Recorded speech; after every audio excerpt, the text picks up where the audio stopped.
നമസ്കാരം, എല്ലാവർക്കും എൻ്റെ ചാനലിലേക്ക് സ്വാഗതം. നമ്മുടെ കേരളത്തിൽ പുതിയൊരു സർക്കാർ അധികാരത്തിൽ വന്നു. ഈ സർക്കാർ അധികാരത്തിൽ വരും എന്ന് പലകുറി പല വീഡിയോകളിൽ പറഞ്ഞപ്പോൾ പലരും പലവട്ടം കളിയാക്കി. എന്തെന്നാൽ അവർക്കൊരു വിശ്വാസമില്ലായ്മ ഉണ്ടായിരുന്നു. ആ വിശ്വാസമില്ലായ്മയാണ് മറ്റുള്ളവരുടെ പ്രതീക്ഷകൾ. അതായത് നാട്ടിൽ ഒരു വ്യക്തി സീനിയാരിറ്റി ആൾക്കാരുണ്ടാവാം, ഒരുപാട് സമ്പന്നരായ പരിചയക്കാരുണ്ടാവാം, പരിചയസമ്പന്നരായവരുണ്ടാകാം, രാഷ്ട്രീയത്തിൽ ഒരുപാട് കുതന്ത്രങ്ങൾ മെനഞ്ഞവരുണ്ടാകാം. എങ്കിലും ഒരു വ്യക്തി നിഷ്പക്ഷം നട്ടലോടുകൂടി നിവർന്നു നിന്ന് ജനങ്ങളോട് വിളിച്ചു പറഞ്ഞു, ഇക്കുറി ഞങ്ങൾ 100 സീറ്റിന് മുകളിൽ പിടിച്ച് അധികാരത്തിൽ വരും എന്ന്. അദ്ദേഹം പറഞ്ഞ വാക്ക് അക്ഷരം പ്രതി ശരിയായി. UDF സർക്കാർ അധികാരത്തിൽ വന്നു കഴിഞ്ഞപ്പോൾ, അധികാരത്തിൽ വരുന്നതിനും തൊട്ട് മുമ്പ്, അതായത് ഇലക്ഷൻ കഴിഞ്ഞു, UDF ജയിച്ചു, 102 സീറ്റിൽ അവർ വമ്പിച്ച ഭൂരിപക്ഷം, സ്വപ്നതുല്യമായ ഭൂരിപക്ഷമാണ് ഇന്ന് കേരളത്തിൽ ഇന്ത്യൻ നാഷണൽ കോൺഗ്രസ് അതായത് UDFന് കിട്ടിയത്. ഒരിക്കലും UDFകാർ ഇത്രയും പ്രതീക്ഷകൾ ഉണ്ടാകും, ഇത്രയും പ്രതീക്ഷ അർപ്പിച്ചിരുന്നു എങ്കിലും ഇത് കുറച്ച് കടന്ന കൈയായിപ്പോയി. ഇത് സൂചിപ്പിക്കുന്നത് മറ്റൊരു കാര്യം, ഇന്ത്യയിൽ ഇനി ഒരിക്കലും കോൺഗ്രസ് തിരിച്ചു വരില്ല എന്ന് അടിയുറച്ച് വിശ്വസിച്ചിരിക്കുന്ന പാർട്ടിക്കാർക്കുള്ള മറുപടിയാണിത്. എന്ത് തന്നെ ചെയ്തിരുന്നാലും ശരി, ഇനി ഒരു കാലഘട്ടം ഉണ്ടെങ്കിൽ, ഇനി ഒരു സൂര്യോദയം ഉണ്ടെങ്കിൽ ഇന്ത്യയിൽ ഇന്ത്യൻ നാഷണൽ കോൺഗ്രസ് തിരിച്ചു വരിക തന്നെ ചെയ്യും, ഒരു തർക്കവുമില്ല. കാലം കാത്തുവെച്ച ആ കാവ്യ മുഹൂർത്തം ഒന്ന് ആലോചിച്ച് നോക്കണേ. എത്ര മനോഹരമായ ഒരു രംഗമാണ് ഇപ്പോൾ നിയമസഭയിൽ നടന്നതെന്ന്. അദ്ദേഹത്തെ അതായത് നമ്മുടെ മുൻ മുഖ്യമന്ത്രി പിണറായി വിജയനെ ഇപ്പോഴത്തെ പ്രതിപക്ഷ നേതാവായി പ്രഖ്യാപിക്കുന്നതിന് മുമ്പ്, ശ്രീ VD സതീശൻ സത്യപ്രതിജ്ഞ ചെയ്യുന്നതിന് മുമ്പ് ഹൈക്കമാൻഡ് തീരുമാനമെടുത്തു VD സതീശനെ മുഖ്യമന്ത്രിയാക്കണം എന്ന്. കാരണം അവർ ജനവികാരത്തെയാണ് മാനിച്ചത്. പാർട്ടി പ്രവർത്തകരുടെ ഉപദേശങ്ങൾ തേടി, പക്ഷേ അവർ ഏറ്റവും കൂടുതൽ ഇമ്പോർട്ടൻ്റ് കൊടുത്തത് ജനവികാരത്തെയാണ്. കാരണം ജനങ്ങളില്ലെങ്കിൽ പിന്നെ എന്ത് മുഖ്യമന്ത്രി, എന്ത് പാർട്ടി? ജനങ്ങൾക്ക് വേണ്ടിയാണല്ലോ ഇതെല്ലാം. ജനം ഒന്നടങ്കം, അതായത് പ്രതിപക്ഷത്തിരിക്കുന്നവർ പോലും VD സതീശന് മനസ്സുകൊണ്ട് പിന്തുണച്ചിരുന്നു എന്നുള്ള കാര്യം വളരെ ഒരു യാഥാർത്ഥ്യമാണ്, അങ്ങേയറ്റത്തെ ഒരു യാഥാർത്ഥ്യമാണ്. അതിൽ യാതൊരു തർക്കവുമില്ല. ആരുടെ ചോദിച്ചാലും നമുക്കത് മനസ്സിലാവും. VD സതീശനെ മുഖ്യമന്ത്രിയായി കൊണ്ടുവരാൻ പലരും ആഗ്രഹിച്ചിരുന്നു. അത് തന്നെ കേരളത്തിൽ സംഭവിച്ചു. അദ്ദേഹം മുഖ്യമന്ത്രിയായി സത്യപ്രതിജ്ഞ ചെയ്യുകയും ചെയ്തു. ആ വേദിയിൽ നാം കണ്ടത് ഒരുപാട് സന്തോഷം നൽകുന്ന മുഹൂർത്തങ്ങളായിരുന്നു. ഈ കഴിഞ്ഞുപോയ തിങ്കളാഴ്ച എത്രയോ നേതാക്കന്മാർ, അതായത് രാഹുൽ ഗാന്ധി, പ്രിയങ്ക ഗാന്ധി, മല്ലികാർജുൻ ഖാർഗെ, കർണാടകത്തിൻ്റെ മുഖ്യമന്ത്രി, ഉപമുഖ്യമന്ത്രി, മറ്റ് സ്റ്റേറ്റുകളിലെ മുഖ്യമന്ത്രിമാരും അവരുടെ അംഗങ്ങളും എല്ലാവരും വേദിയിലുണ്ടായിരുന്നു. നമ്മുടെ നാടിനെ സംബന്ധിച്ചിടത്തോളം ഒന്ന് ആലോചിച്ച് നോക്കണം, എത്ര മനോഹരമായ ഒരു കാഴ്ചയാണ് നാം കണ്ടത്. കഴിഞ്ഞുപോയ ഭരണകാലത്ത് മുഖ്യമന്ത്രിയായിരിക്കുന്ന വ്യക്തി സ്ഥാനമൊഴിഞ്ഞതിന് ശേഷം മറ്റൊരു മുഖ്യമന്ത്രി അധികാരമേൽക്കുമ്പോൾ ആ വേദിയിൽ അദ്ദേഹത്തെ ആശംസകൾ അറിയിക്കാൻ വന്നിരുന്നു എന്ന് പറഞ്ഞാൽ, ഇതുപോലൊരു നല്ലൊരു സന്തോഷകരമായ ഒരു മുഹൂർത്ത സമയം അല്ലെങ്കിൽ ഒരു രംഗം മറ്റ് എവിടെ നാം കണ്ടിട്ടുണ്ട്? പലതരത്തിലുള്ള നിയമവ്യവസ്ഥകളും ലംഘിച്ചുകൊണ്ടാണ് കേരളത്തിൻ്റെ ബഹുമാനപ്പെട്ട ശ്രീ VD സതീശൻ മുഖ്യമന്ത്രി സ്ഥാനം ഏൽക്കുന്ന ആ വേദിയിൽ പല നേതാക്കളെയും, മുതിർന്ന നേതാക്കളെയും വേദിയിൽ ഇരുത്തണം എന്ന് അദ്ദേഹം ആവശ്യപ്പെട്ടത്, ശാഠ്യം പിടിച്ചത്. കാരണം മുഖ്യമന്ത്രിയും മന്ത്രിമാരും അതിനോടനുബന്ധിച്ചുള്ള കുറച്ച് പേരും മതി എന്ന് ഗവർണർ പറഞ്ഞപ്പോൾ അതിന് സാധ്യമല്ല. ഞാൻ കൊണ്ടുവരുന്ന VVIPകൾക്ക് ഈ വേദിയിൽ തന്നെ, ഈ സ്റ്റേജിൽ തന്നെ അവർക്ക് ചെയർ ഒരുക്കണം എന്ന് നിർബന്ധമുണ്ട് എന്ന് പറഞ്ഞ വ്യക്തിയാണ് കേരളത്തിൻ്റെ മുഖ്യമന്ത്രി. ന്യൂ ജനറേഷനിലെ യുവാക്കൾ അദ്ദേഹത്തിൻ്റെ കണ്ടില്ലേ, അദ്ദേഹം മന്ത്രിസ്ഥാനം ഏറ്റതിന് ശേഷം ഒരു പത്രസമ്മേളനം നടത്തുമ്പോൾ ഒരു പയ്യൻ ഒരു കാര്യം ചോദിച്ചു. അതിന്ന് ലോകം മുഴുവനും വളരെ ഹിറ്റായ ഒരു ചിരിയാണത്. പയ്യൻ ചോദിച്ചത് എന്താ? വണ്ടികൾ മോഡിഫിക്കേഷൻ ചെയ്യുന്നതിനെ കുറിച്ചാണ് പയ്യന്റെ ചോദ്യം. ആ മുഖ്യമന്ത്രിയുടെ ആ ചിരി, ആ ഒരു കൗതുകത്തോടുള്ള അദ്ദേഹത്തിൻ്റെ ആ പയ്യനോടുള്ള ആ ചോദ്യത്തിൻ്റെ മറുപടി. അപ്പോൾ ഒരു ചിരിക്കുന്ന മുഖ്യമന്ത്രിയാണ് കേരളത്തിൻ്റെ ജനങ്ങൾക്ക് കിട്ടിയിരിക്കുന്നത്. അദ്ദേഹം ഒരുപാട് സുഹൃത്തുക്കൾ, അദ്ദേഹത്തിൻ്റെ സഹപാഠികൾ ഒരുപാട് പേര് പറയുന്നുണ്ട് അദ്ദേഹം വലിയ കുതന്ത്രത്തിനാണ്. നല്ല രീതിയിൽ പല കാര്യങ്ങളും അദ്ദേഹത്തിൻ്റെ കാര്യങ്ങളെല്ലാം ഒരുപാട് ഒരുപാട് ഒരുപാട് ഒരുപാട് പറയാനുണ്ട്. പക്ഷേ അത് ഈ വീഡിയോയിൽ ചിലപ്പോൾ പറഞ്ഞാൽ തീരില്ല. ഇവിടെ കാലം കാത്തുവെച്ച ഒരു കർത്തവ്യം എന്തെന്നാൽ വളരെ മനോഹരമായ ഒരു കാഴ്ചയാണ് ഇന്ന് കണ്ടത്. അതായത് ഇന്ന് പ്രതിപക്ഷ നേതാക്കളും പ്രതിപക്ഷ നേതാവിനെയും മറ്റ് MLA-മാരും സത്യപ്രതിജ്ഞ ചെയ്ത് അധികാരം ഏറ്റെടുക്കുന്ന ദിവസമായിരുന്നു. ഒപ്പം സ്പീക്കറും. ഇവിടെ ആലോചിക്കണം, ഇതേ മന്ദിരത്തിൽ ഈ ഇപ്പോഴത്തെ മുഖ്യമന്ത്രി പ്രതിപക്ഷ നേതാവ് എന്ന സീറ്റിൽ ഇരിക്കുകയും ഇപ്പോഴത്തെ പ്രതിപക്ഷ നേതാവ് മുഖ്യമന്ത്രിയായിരുന്ന ആ ഒരു സ്ഥാനത്താണ് ഇന്ന് ഈ ഒരു മനോഹരമായ കാഴ്ച നാം കാണേണ്ടതായിട്ട് വന്നത്. ആലോചിച്ച് നോക്കണം പ്രകൃതിയുടെ ഓരോ നിയമങ്ങളെ. പക്ഷെ അദ്ദേഹം അത് ഏറ്റെടുത്തതിൽ എനിക്ക് വലിയ സന്തോഷമുണ്ട്. കാരണം ഒരു മുഖ്യമന്ത്രി സ്ഥാനത്തിരുന്ന വ്യക്തി ഇനി ഞാൻ പ്രതിപക്ഷ നേതാവായി ആ വേദിയിൽ പോകുന്നില്ല എന്ന് വേണമെങ്കിൽ അദ്ദേഹത്തിന് പറയാമായിരുന്നു, ഒഴിഞ്ഞു മാറാമായിരുന്നു. പക്ഷേ അത് ഏറ്റെടുത്തതിൽ വലിയ സന്തോഷമുണ്ട്. അവർ പറയുന്നുണ്ട് പ്രതിപക്ഷ അംഗങ്ങൾ ആയതുകൊണ്ട് ഞങ്ങൾക്ക് ശക്തിയില്ല എന്ന് നിങ്ങൾ ഒരിക്കലും വിചാരിക്കരുതെന്ന്. അതിനോടൊപ്പം മറ്റൊരു കാര്യം കൂടി ഒരു തമാശയായി തോന്നിയത്, BJP-യിൽ നിന്നും വന്ന 3 കസേര വെച്ചിട്ടാണ് ഞങ്ങൾക്ക് കൂടി അധികാരം തരണം, അതായത് പൊതുജനങ്ങളിൽ നിന്നും കിട്ടുന്ന കാര്യങ്ങൾ ഈ വേദിയിൽ അവതരിപ്പിക്കാൻ ബഹുമാനപ്പെട്ട സ്പീക്കർ ഞങ്ങളെ അനുവദിക്കണം എന്ന് കേരളത്തിൻ്റെ ചുമതലയുള്ള, അതായത് BJP-യുടെ സംസ്ഥാന പ്രസിഡന്റായി ഇരുന്ന വ്യക്തി ഇപ്പോൾ MLA ആണ്. അദ്ദേഹം ഇന്ന് നിയമസഭയിൽ പറഞ്ഞത്. എത്ര മനോഹരമായ, എത്ര സുന്ദരമായ വാക്കുകളാണ് അദ്ദേഹം ഉന്നയിച്ചത്. ഇതേ വാക്കുകളാണ് ലോക്സഭയിലും പാർലമെന്റിലും നമ്മുടെ പ്രതിപക്ഷ നേതാവായിരിക്കുന്ന അല്ലെങ്കിൽ പ്രതിപക്ഷ അംഗങ്ങളായിരിക്കുന്ന രാഹുൽ ഗാന്ധിയും അവരുടെ സഹപ്രവർത്തകരും സ്പീക്കറോട് പലകുറി ആവശ്യപ്പെട്ടത്. പല പ്രാവശ്യവും അദ്ദേഹത്തെ വിലക്കി.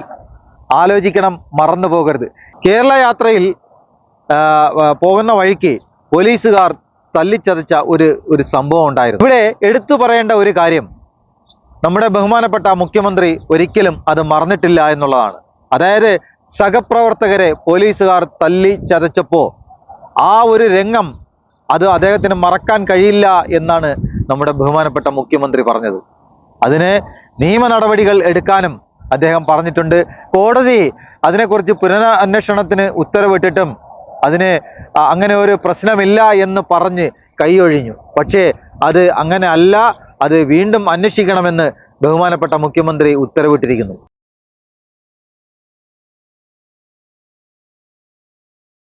ഞാൻ എൻ്റെ അച്ഛൻ്റെ പേര് പറഞ്ഞ എന്താ കുഴപ്പം? എൻ്റെ അച്ഛൻ്റെ പേര് അതാണ്. എനിക്ക് അമ്മയുടെ പേര് കൂടി പറയാത്തതിൽ സങ്കടമുണ്ട്. നിലപാടിൽ മാറ്റമില്ല, നിലപാടിൽ ഒരു മാറ്റമില്ല. അതിശക്തമായ സെക്യുലർ നിലപാടാണ്. നല്ല കാര്യം. എല്ലാവർക്കും ആവേശമാണ്. കേരളത്തിന്റെ പല മാറ്റങ്ങളും ഇവിടെ അവർ ഉന്നയിച്ചു തുടങ്ങിക്കഴിഞ്ഞു. അതിന് ഉദാഹരണമാണ് സത്യപ്രതിജ്ഞ ചെയ്ത് അധികാരമേറ്റ് കഴിഞ്ഞാൽ ഉടനെ അടുത്ത അവരുടെ യോഗം കഴിഞ്ഞ് അതിന് എത്രയോ വലിയ ഉദാഹരണമാണ് അവർ പറഞ്ഞ ഗ്യാരണ്ടികളിൽ 2-3 ഗ്യാരണ്ടികൾ വളരെ പെട്ടെന്ന് അവർ പ്രഖ്യാപിച്ചത്.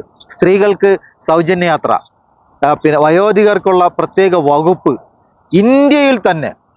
ഇന്ത്യയിൽ ഒരു സർക്കാരും നിലവിൽ കൊണ്ടുവരാത്ത ഒരു വകുപ്പാണ് വയോധികർക്കുള്ള ഒരു നിയമം. കാരണം കേരളത്തിൽ വയോധികരെ കൊണ്ട് പൊറുതിമുട്ടുകയാണ്. അത്രയധികം വയസ്സായവർ കേരളത്തിൽ ഒറ്റപ്പെടുന്നു. അവർക്കൊരു നിയമം കൊണ്ടുവരുന്നു. വളരെ സന്തോഷകരമായ കാര്യം. കാരണം ഞാനും വയസ്സാവുകയാണ്, ചെറുപ്പക്കാരനല്ല. എനിക്കും ആ നിയമം കൊണ്ട് ചിലപ്പോൾ എന്തെങ്കിലും ഉപയോഗമുണ്ടാകും. പിന്നെ മറ്റൊന്ന് കുട്ടികൾക്കുള്ള പഠന ചെലവിനുള്ള പൈസയാണ്. കുട്ടികൾ പഠിക്കട്ടെ, അവർ നമ്മുടെ രാജ്യം വിട്ടു പോകാതിരിക്കട്ടെ. അങ്ങനെ ഇരിക്കെ ഈ സത്യപ്രതിജ്ഞ തുടങ്ങുന്നതിന് അല്ലെങ്കിൽ നടക്കുന്നതിന് മുമ്പ്, അധികാരമേൽക്കുന്നതിന് മുമ്പ് വളരെ തമാശയായ ഒരു കോമഡിയായ, ലോകത്ത് ആരും ഇന്നേ വരെ ചെയ്തിട്ടില്ലാത്ത ഒരു സംഭവം നമ്മുടെ മഹിളാ മോർച്ച, BJP-യുടെ മഹിളാ മോർച്ച സംഘങ്ങൾ ബസ്സിനകത്ത് കയറി സമരം ചെയ്ത്. എത്ര കോമഡിയാണെന്നൊന്ന് ആലോചിച്ച് നോക്കണേ.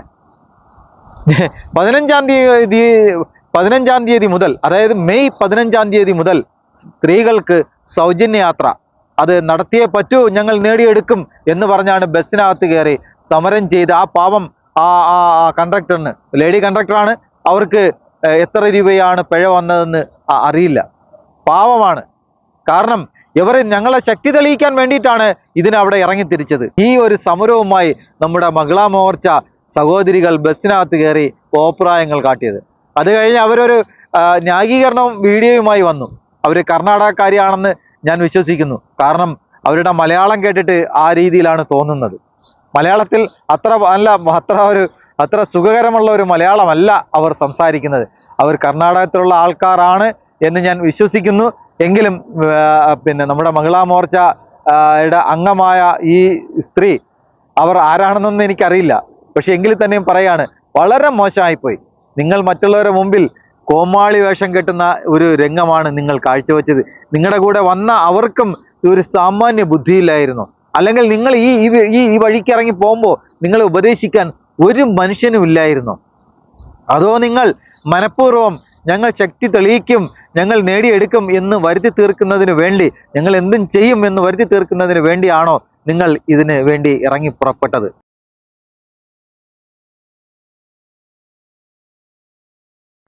എല്ലാവർക്കും നമസ്കാരം. കഴിഞ്ഞ ദിവസം മഹിളാ മോർച്ച സംസ്ഥാന വ്യാപകമായി നടത്തിയ KSRTC ബസ്സിൽ ഫ്രീ ടിക്കറ്റ് നൽകണം എന്നും ആവശ്യപ്പെട്ടുകൊണ്ട് നടത്തിയ സമരത്തിന്റെ എതിരായിട്ട് നിരവധി കമന്റുകൾ ഞാൻ വായിച്ചു. ഞങ്ങൾ BJPയോ അല്ലെങ്കിൽ മഹിളാ മോർച്ചയോ അത്രക്ക് ബുദ്ധിയില്ലാത്ത ആൾക്കാരൊന്നും അല്ല. നമ്മൾ ഈ സമരം അറിഞ്ഞുകൊണ്ടാണ് ചെയ്തത്. അത് ശരി. നിങ്ങളുടെ പാർട്ടിയില് ബുദ്ധിയുമില്ല, ബോധവുമില്ല. ആകെയുള്ളത് ചാണകവും കുറച്ച് വർഗീയതയും മാത്രം. പിന്നെ നമുക്കറിയാം, കഴിഞ്ഞ 10 കൊല്ലമായിട്ട് LDF സർക്കാർ ജനങ്ങളെ പറ്റിച്ച് ഇന്ന് അവരുടെ ഭരണം അവസാനിച്ചിരിക്കുകയാണ്. ഇനി VD സതീശനും അതേപോലെ VD സതീശന്റെ ടീം ഇനി 5 കൊല്ലം ഇവിടെ ജനങ്ങളെ പറ്റിക്കാൻ ഇനി ഞങ്ങൾ ഇവിടെ നാം ചിന്തിക്കേണ്ട ഒരു കാര്യം, 100 സീറ്റുമായി കേരളത്തിൽ UDF അധികാരത്തിൽ വരുമെന്ന് പറഞ്ഞ് അധികാരം ഏറ്റെടുത്ത VD സതീശനും പാർട്ടിക്കാരും ഉദ്ദേശിക്കാൻ അറിയുന്നതിന് വേണ്ടി പറയുകയാണ്. നിങ്ങളുടെ ഓരോ വാഗ്ദാനങ്ങളും അച്ചിട്ട പോലെ നടപ്പിലാക്കണം. ഈ കേരളത്തിലെ ഈ സർക്കാരിൻ്റെ വിജയം, UDF സർക്കാരിൻ്റെ വിജയം ഇന്ത്യയിലെ അടുത്ത ഇന്ത്യൻ നാഷണൽ കോൺഗ്രസിൻ്റെ ഒരു തലവര മാറ്റി എഴുതാൻ പോകുന്ന ഒരു ലക്ഷണമാണ്. തലവര, ഇന്ത്യൻ നാഷണൽ കോൺഗ്രസിൻ്റെ തലവര മാറ്റി എഴുതാൻ പോകുന്ന ഒരു ലക്ഷണമാണെന്നുള്ള കാര്യത്തിൽ തർക്കമില്ല. നിങ്ങളുടെ ഭരണം എവിടെയെങ്കിലും പാളിച്ച വന്നാൽ, ഈ സർക്കാരിന് പിഴവുകൾ സംഭവിച്ചാൽ അത് ഇന്ത്യ മുഴുവനും വ്യാപിക്കും. കാരണം ഇന്ന് അധികാരമേറ്റെടുത്ത VD സതീശനിൽ സർവ ആൾക്കാരും, മതമുള്ളവനും ഇല്ലാത്തവനും, പാർട്ടിക്കാരനും സ്വന്തം പാർട്ടിക്കാരനും മറ്റ് എതിർ പാർട്ടിക്കാരും എല്ലാവരും വോട്ട് ചെയ്താണ് നിങ്ങൾ വമ്പിച്ച ഭൂരിപക്ഷത്തിൽ കേരളത്തിൽ അധികാരത്തിൽ വന്നത്. സ്വപ്ന തുല്യമായ ഒരു വിജയമാണ്. കോൺഗ്രസിൻ്റെ UDFൻ്റെ ചരിത്രത്തിൽ ഇത്രയും സീറ്റുകൾ നേടി UDF സർക്കാരോ കോൺഗ്രസോ അധികാരത്തിൽ വന്നിട്ടില്ല. അങ്ങനെ ഇരിക്കവേ ഇപ്പോൾ ഇന്ത്യ മുഴുവനും ഉറ്റുനോക്കുന്ന ഒരു സംസ്ഥാനമാണ് കേരളം. കേരളം മാറ്റത്തിൻ്റെ തുടക്കമാണ്. കേരളത്തിൻ്റെ ഈ UDF സർക്കാർ കേരളത്തിൻ്റെ മുഖച്ഛായ മാറ്റി എഴുതും എന്നുള്ള കാര്യത്തിൽ ഒരു തർക്കവുമില്ല. കാരണം അത്തരത്തിലുള്ള ഒരുപാട് പദ്ധതികളുമായാണ് ഈ UDF സർക്കാർ, പ്രത്യേകിച്ചും ന്യൂ ജന് അദ്ദേഹത്തെ ഭയങ്കര ഇഷ്ടമാണ്. ന്യൂജന് അദ്ദേഹത്തെ ഒരുപാട് ഇഷ്ടമായെന്ന് പറഞ്ഞാൽ ഒരുപാട്, അത് പറഞ്ഞറിയിക്കാൻ പറ്റില്ല. പല പിള്ളേരുടെയും സംസാരം കേൾക്കുമ്പോൾ നമുക്കത് തോന്നുന്നതാണ്. ഞങ്ങളുടെ ചിന്തകൾക്ക് അപ്പുറം നിൽക്കുന്ന ഒരു മുഖ്യനെയാണ് കിട്ടിയിരിക്കുന്നതെന്നാണ് ഓരോ പിള്ളേരും പറയുന്നത്. ഞങ്ങളുടെ ചിന്തകൾക്കും അപ്പുറമാണ് അദ്ദേഹം. അത് പിന്നെ യുവാക്കളാവാം, യുവതികളാവാം. ഇവിടെ തൊഴിലില്ലായ്മയാണ് ഏറ്റവും വലിയ പ്രശ്നം. നമ്മുടെ നാട്ടിലെ കുട്ടികൾ ഇനിയും മറ്റുള്ള രാജ്യങ്ങളിൽ പോയി കഷ്ടപ്പെടാതിരിക്കാൻ ഈ സർക്കാർ അഹോരാത്രം പണിയെടുത്ത് അവരെ നാട്ടിൽ തന്നെ പിടിച്ചു നിർത്തണം. മറ്റ് സംസ്ഥാനങ്ങളിൽ നിന്നും നമ്മുടെ നാട്ടിൽ ജോലിക്കായി വരുന്ന അവർ കൊണ്ടുപോകുന്നത് എത്രയോ വലിയ തുകകളാണ്. അവർക്ക് ജോലി ചെയ്ത് പണം കൊടുക്കണമെങ്കിൽ നമ്മുടെ നാട്ടിലെ യുവാക്കളും യുവതികളും മറ്റ് രാജ്യങ്ങളിൽ പോയി കഷ്ടപ്പെട്ട് അവിടെ നിന്ന് കിട്ടുന്ന പണം വീട്ടിൽ അയച്ചു കൊടുത്ത് അവർ വീട്ടിൽ ചെയ്യുന്ന ജോലിക്ക് കൂലി കൊടുക്കുന്നു. അപ്പോൾ നമ്മുടെ നാട്ടിൽ നമ്മുടെ യുവാക്കളും യുവതികളും നമുക്കുള്ള ജോലി ചെയ്യാൻ ആളില്ല. അന്യ സംസ്ഥാനങ്ങളിൽ നിന്നും ആൾക്കാർ വന്നിറങ്ങുന്നു. ഇതിനൊരു അറുതി വേണം. അത് ഈ സർക്കാരിൽ വിശ്വാസം അർപ്പിച്ചുകൊണ്ടാണ് യുവാക്കളും യുവതികളും ഈ സർക്കാരിനെ അങ്ങേയറ്റം ഇഷ്ടപ്പെടുന്നതും നിങ്ങൾക്ക് വേണ്ടി UDF സർക്കാരിന് വേണ്ടി വോട്ടുകൾ ചെയ്തതും. ആ വിശ്വാസം നിലനിർത്തും എന്നുള്ള പ്രതീക്ഷയോടുകൂടി കേരളത്തിൽ ഒരു മികച്ച ഭരണം 5 വർഷം കൊണ്ട് നേടിയെടുക്കും. ഇനിയുള്ള കാലം അങ്ങോട്ട് എന്തായിരിക്കുമെന്ന് നമുക്ക് കണ്ടറിയുക തന്നെ ചെയ്യണം. എന്തെന്നാൽ കാരണം ഈ പറഞ്ഞ വിശ്വാസം, അതായത് VD സതീശൻ എന്ന മുഖ്യമന്ത്രിയിൽ ഒരുപാട് ജനങ്ങൾക്ക് അതിയായ ഇഷ്ടമുണ്ട്, അതിര് കവിഞ്ഞ വിശ്വാസമുണ്ട്. ഈ ഭൂരിപക്ഷം നിങ്ങളിൽ അമിതമായ വിശ്വാസം അർപ്പിച്ചിരിക്കുകയാണ്, അമിതമായ അധികാരം അർപ്പിച്ചിരിക്കുകയാണ്. ആ അമിതമായ വിശ്വാസവും അധികാരവും നിങ്ങൾ അങ്ങേയറ്റം ഉപയോഗപ്പെടുത്തണം. ജനങ്ങൾക്ക് വേണ്ടി നിങ്ങൾ ഓരോന്നും ചെയ്യണം. ഇനി അങ്ങോട്ടുള്ള 5 വർഷം കേരളത്തിൽ മാറ്റങ്ങൾ മാത്രമേ സംഭവിക്കാവൂ. കേരളം ലോകത്തിന്റെ മുമ്പിൽ, ഇന്ത്യ എന്ന രാജ്യത്തിന്റെ മുമ്പിൽ ഒന്നാം നമ്പർ സ്റ്റേറ്റായി മാറണം. അതിനുവേണ്ടി ഈ സർക്കാർ അഹോരാത്രം പണിയെടുക്കും എന്ന വിശ്വാസത്തോടു കൂടി തൽക്കാലം നിർത്തുന്നു. അടുത്തൊരു വിഷയവുമായി വരാം എന്ന് പ്രതീക്ഷിച്ചുകൊണ്ട് നിർത്തട്ടെ. എല്ലാവർക്കും നന്ദി, നമസ്കാരം.